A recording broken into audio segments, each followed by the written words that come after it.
Autumn Falls by Christine E. Schultz. Autumn gazed out the window of the carriage, watching as the endless stretches of forest scrolled past. Her eyes should have been filled with great joy and excitement, for she was going to meet her fiancé. But instead, that joy was masked by a shadow of concern, solemnity, and deep pensiveness. The tall trees of the Mira wood flashed by Autumn's light green eyes, and yet she did not really see them. Her gaze, like her mind, wandered afar off. So much changed in the past few years, and most of it not for the better. Autumn was the princess of Iridescence, the central and most important city of the vast island kingdom of Laws. Her father was born a Scintillate, her mother a Mira. Her mother died when she was very young, though, and Autumn remembered little of her besides the crystal green eyes they shared. She was often told, too, that she bore her mother's gentle and patient spirit. Her father remarried a couple years after her mother's death to a Scintillate woman whom he adored. Yet from the moment they met, Autumn sensed a coldness about her.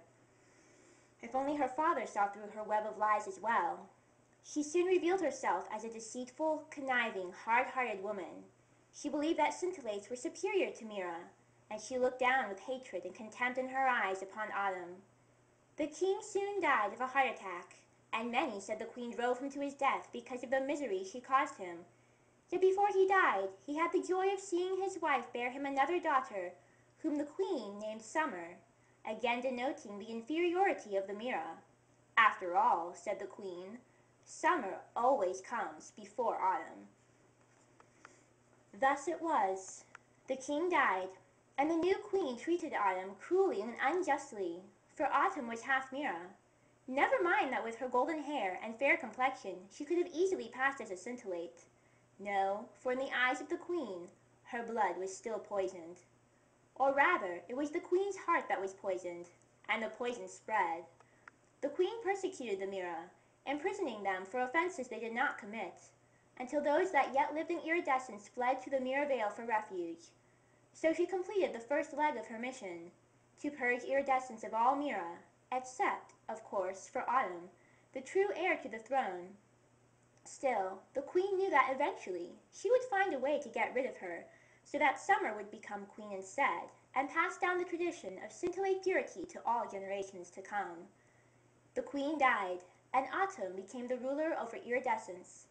She was not old enough then to marry and become queen, but she was old enough now. Yet Summer loathed and despised the fact that she would soon be ruled by a queen who was a filthy half-blood. Even worse, a king who was a filthy pure-blood Mira would reign beside Autumn. It was this truth which infuriated Summer most of all, for the poison of her mother's teachings also flowed through her veins. Now she was waiting, just waiting, until she could take the throne for herself and pick up where her mother left off, purging all of lies, nay, the world, of the Mira's tainted blood. Yet in all this darkness, God blessed Autumn's gentle and patient spirit with a ray of hope. His name was Andrew, or Andy as she called him, and he ruled as king of the Mira. After meeting them only once, she knew he was the one God chose for her. He too wanted to re-establish peace between their peoples. He too bore that gentle, patient spirit, and she quickly fell in love with him for it. Yet, as the great wooden wall surrounding the Mira Vale stood before them, as the grand double doors swung open wide, the shadow remained transfixed within her eyes. Her sister's last hissing words echoed within her mind. If you marry him, so help me, I will bring such a misery upon you, you will wish for death before it is through. The carriage passed through the gates, and once again she stared with admiration at the Mira city. The Mira dwelled within the tallest, widest trees in the world, trees that the Mira hollowed out to create rooms within. The trees revealed intricate carvings on the outside for decorations, and bridges were built to connect the trees' upper levels to each other, creating easier passage between people's homes and shops. As the carriage rolled past the houses, she saw and felt the eyes of the Mira boring into her. They were eyes of skepticism, of distrust. Since the wicked queen's rule, it became a common saying among them, never trust a Scintillate. You can never trust a Scintillate, yelled Prince Edward, banging his fist on the council table. She's not a scintillate, Andy snapped back in agitation, his patience waning, both with his brother and the rest of the council. Her mother was a Mira. She's one of us. She looks like them, retorted Jasper sharply, and she was raised by them too. Does it matter? Does any of this matter? She's not like them, and they're not like Queen Priscilla was. You have no right to judge an entire people based on the actions of one woman's faults. All we know, interrupted Edward hotly, is that when the scintillates betrayed us, they forever broke your father's trust. All I know, shouted Andy, for his counsel had just snapped the last fragile straw of his patience, is that their queen betrayed us, not the entire scintillate people. And all I know is that this is the woman God wants me to marry. My father would have approved, and this council meeting is over! The council stared, stunned at their king. Never did he yell at them, nor dismiss them without heeding their counsel. They promptly and silently filed out. Edward paused to gaze Andy in the eye.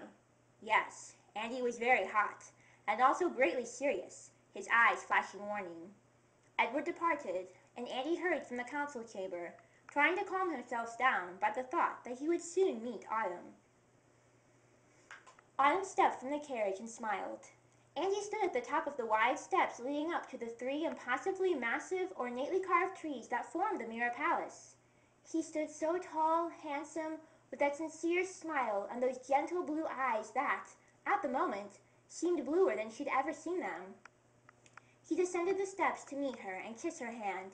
She smiled and blushed as he said, eyes sparkling playfully, Lady Autumn, would you care to accompany me on a walk in the woods? Her eyes glistened a bright green as she replied, Yes, kind sir, I'd be honored.